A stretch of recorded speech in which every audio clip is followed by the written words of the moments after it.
Neraca perdagangan Indonesia kembali mengalami surplus pada November 2025 menjadi sebesar 2,66 miliar dolar AS atau naik dari catatan per Oktober 2025 sebesar 2,39 miliar dolar AS.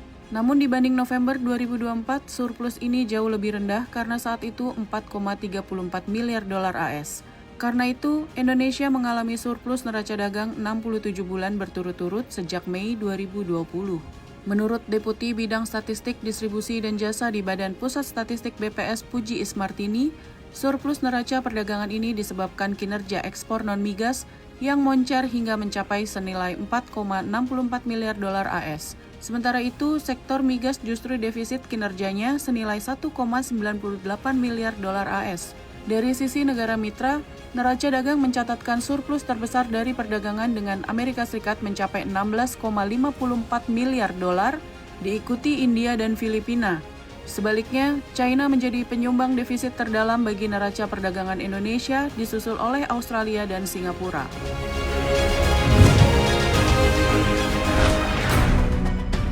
Pemerintah akhirnya merilis insentif pajak penghasilan pasal 21 ditanggung pemerintah atau PPh DTP hingga 2026 bagi para pekerja di perusahaan yang bergerak dalam 5 sektor usaha, yakni industri alas kaki, tekstil dan pakaian jadi, furnitur kulit dan barang dari kulit serta pariwisata.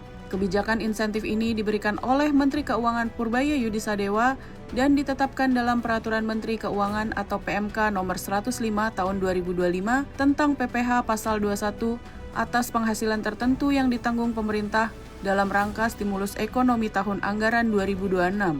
Kebijakan berlaku untuk masa pajak Januari hingga Desember 2026. Pemerintah memberikan insentif kepada pekerja dengan status pegawai tetap tertentu dan pegawai tidak tetap tertentu.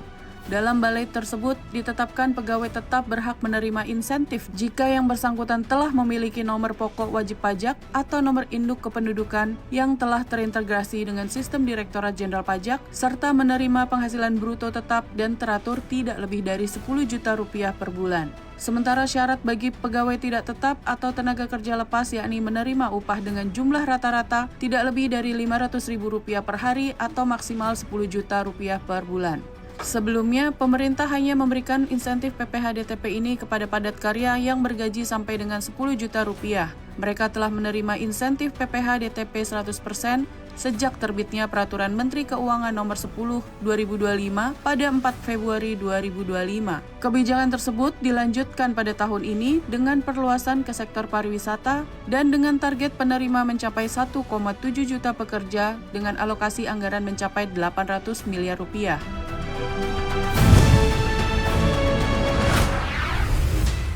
Tekanan inflasi hingga akhir 2025 mencapai 2,92% secara tahunan. Catatan inflasi per Desember 2025 ini lebih tinggi dibandingkan inflasi tahunan pada 2024 yang berada di level 1,57% yang sekaligus sebagai inflasi terendah sepanjang sejarah. Deputi Bidang Statistik Distribusi dan Jasa BPS Puji Ismartini menjelaskan, tekanan inflasi yang makin tinggi pada tahun ini dipicu oleh tekanan harga untuk kelompok pengeluaran masyarakat seperti makanan, minuman, dan tembakau dengan angka inflasi 4,58% dan andilnya terhadap keseluruhan inflasi 1,33%.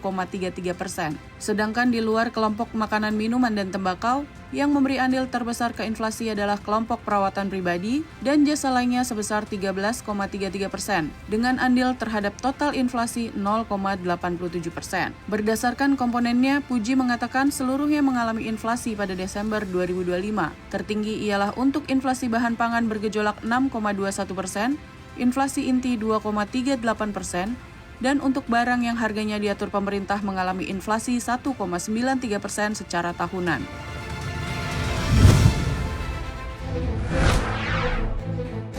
Chief Executive Officer Badan Pengelola Investasi Danantara, Rosan Roslani menyatakan, dalam pertemuannya dengan Presiden Prabowo Subianto, pihaknya membahas percepatan hilirisasi nasional, termasuk 5 proyek hilirisasi senilai 6 miliar dolar AS atau sekitar 100,45 triliun rupiah. 5 proyek strategis ini tengah dipersiapkan untuk memasuki tahap groundbreaking pada Februari mendatang. Pertemuan ini juga menyoroti perkembangan sejumlah proyek yang akan menjadi langkah penting bagi percepatan hilirisasi serta penguatan industri nasional termasuk perkembangan proyek waste to energy. Sebelumnya, Rosan membeberkan kabar terbaru terkait pembangunan 18 proyek hilirisasi pemerintah. Rencananya 5 hingga 6 proyek akan dimulai dibangun pada awal Januari 2026. Rosan mengungkapkan 3 dari 6 proyek itu antara lain proyek smelter grade alumina refinery, pabrik bioaftur di Cilacap, serta pabrik bioetanol di Banyuwangi.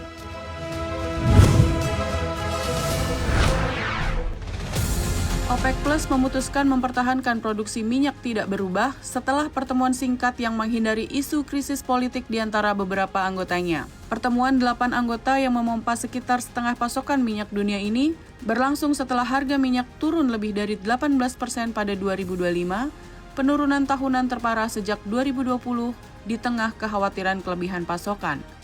Ketegangan antara Arab Saudi dan Uni Emirat Arab memuncak bulan lalu terkait konflik selama 1 dekade di Yaman. Krisis ini memicu perpecahan terbesar dalam beberapa dekade antara mantan sekutu dekat tersebut.